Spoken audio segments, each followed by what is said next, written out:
politely told you, and sometimes not so politely, that you need to gain some experience before you open your mouth. You need to roll up your sleeves and spend 5 years on the shop floor. Walking around this tea hut building this afternoon could not but help me feel that I was looking at a new face of India, one of the new faces of India. The face of entrepreneurship, innovation, and enterprise. Entrepreneurship and the sense of enterprise is not new in India. We're a nation of people who have been shopkeepers, small cottage industry managers and owners. We have done this over the years. We have been entrepreneurs, be it in agriculture, be it in traditional industries. And yet we have not been recognized all over the world as an enterprising country. What we have not done is registered ourselves as an entrepreneurial nation in the new technologies of the world. The technologies that don't require billions of dollars to establish, that don't require hundreds of acres to build. Enterprises that are built on innovation that's in your mind,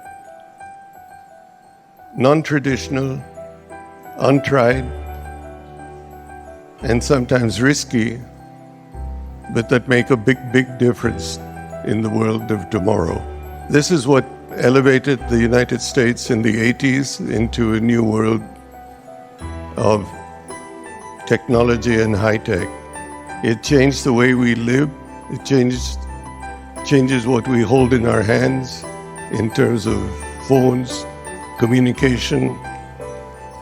And yet India has only been a part of it through people who left India and gone elsewhere. And why? Because the environment here didn't support them.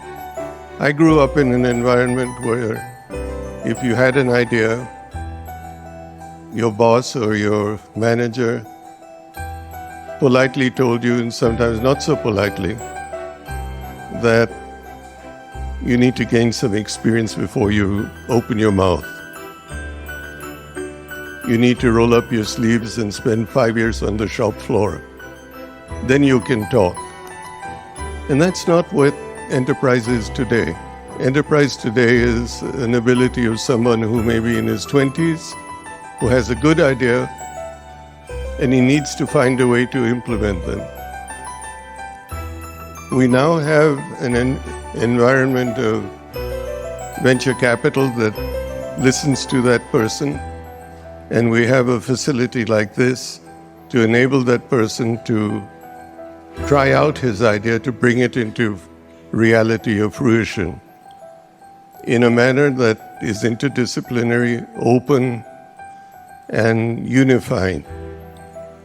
So this is, in fact, the first look at the new India of tomorrow. Tomorrow, day after tomorrow, etc. Not only in e-commerce, not only in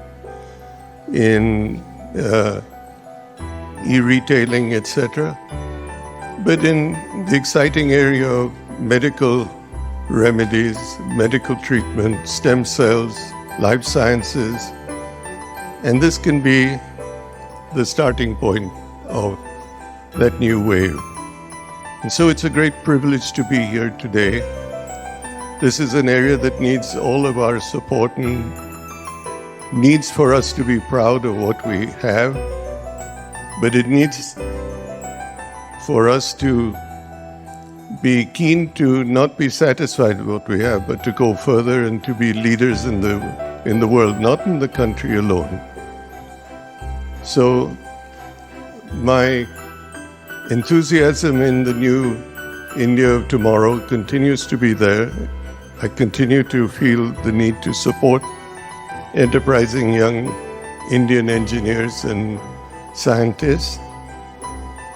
And all of us should be very pleased to play this role and need to support this, because all of us should be keen to unleash the Indian tiger. And we haven't done that as yet. So let's all put our hearts and souls behind the fact that this is going to be the new India of tomorrow. And what we're seeing in this building is just the start, just a nucleus of what could be the new big thing in the country. And thank you very much for Visit